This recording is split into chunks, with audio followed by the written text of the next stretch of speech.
Kako je nastal Bipop? Ker je leta 2002 pogumno izpolnila prijavnico za pevski resničnostni šov, danes zanjo ve vsa Slovenija. Od takrat se je marsikaj spremenilo, a če kaj, njeno življenje ostaja en velik praznik.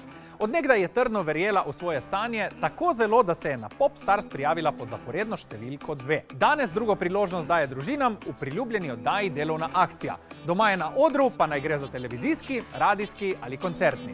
Ne lažem, če rečem, da je vedno nasmejana, z mano je Praznikova Ana.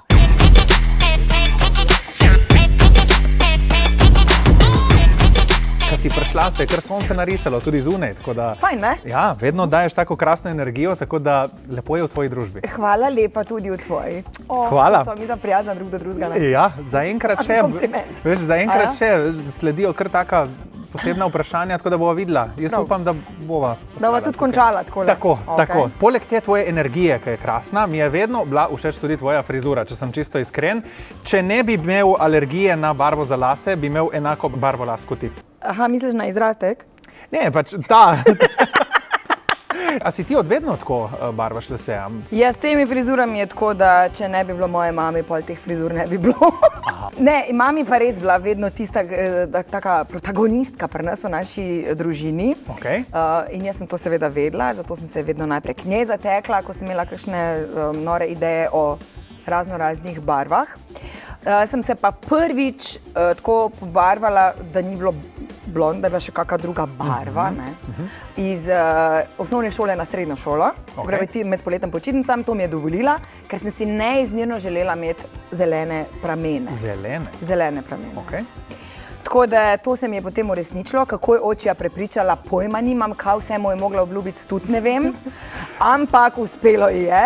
In vsi domači so podprli to, vsi bližnji so oboževali frizuro? Ne, niso, ker namreč od frizerja, ko smo hodili z mojo mami in mi dve hodiva po tem parku iz frizerja in je celo navdušena, resničila se mi je želja in potem nasprot pride babi. Najbolj konzervativna babi, zdaj že pokojna babi. In hodi in jaz se zagledam, zakaj mami, lep babi, gre, kaj bo kaj rekla, ne, na frizuro. In babi me zagleda in jaz me to roko v unem počasnem posnetku, jaz, babi, in ona in gre v drugo smer. In ona se dela, kot da ne pozna.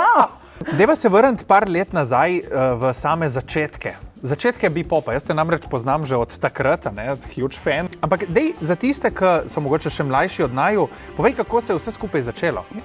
Kako je nastal Bipop? Ja, Bipop je v bistvu produkt televizijskega šova, Popstars, takrat je bil to zelo popularen format, kjer so iskali pevske talente po vsej Sloveniji. In bile so avdicije razpisane po večjih mestih po Sloveniji. Prva avdicija je bila v Portorožu, kamor sem seveda grebatorka tudi šla.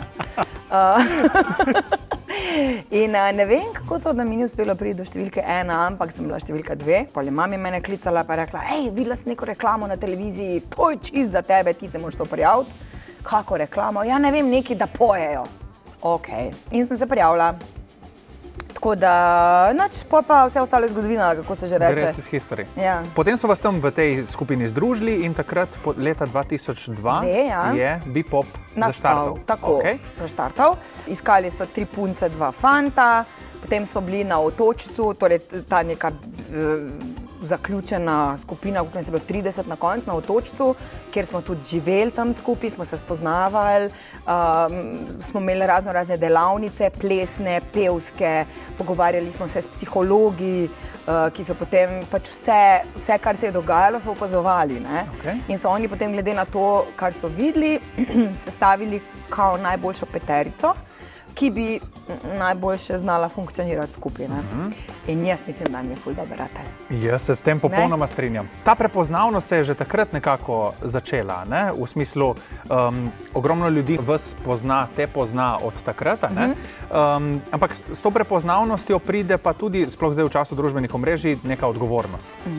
Na vsakemu posamezniku je, kako to prepoznavnost izkoristi oziroma v kako smer jo usmeri.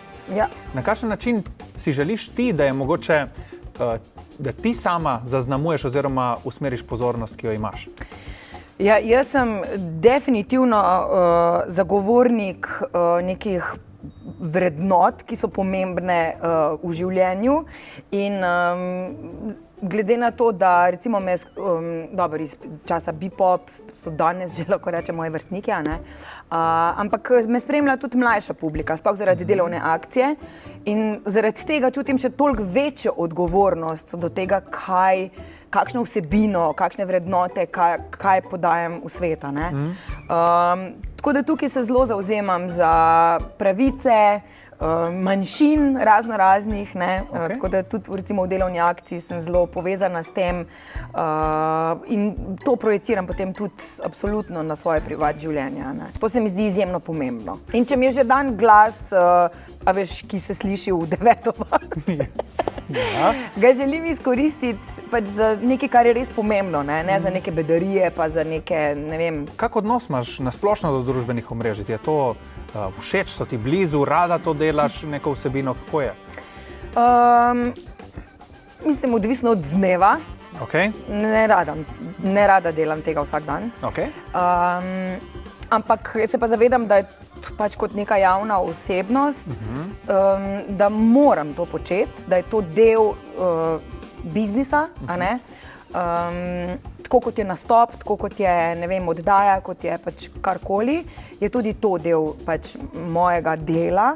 Ravno zaradi tega, veš, če želim biti blizu ljudem, pač tako je, saj sam veš, saj sam tudi ustvarjaš vsebine, tako se je življenje, svet se je tako zapeljal, tako da se mi zdi, da pač moraš nekako stopati v korak s časom. Ja, res je. A misliš, da te več ljudi pozna zaradi Bepopa ali zaradi delovne akcije? Po mojem, odvisno od demografske skupine.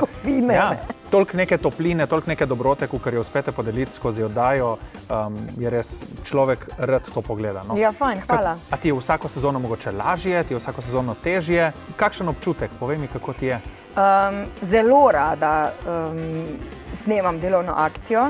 Vedno, ko se približuje datum snemanja, sem na trnih, v pričakovanju, kakšne družine bodo, da zopet srečam mojstre, kakšne hece bomo spet izvajali in tako, ker se res ful dobro razumemo.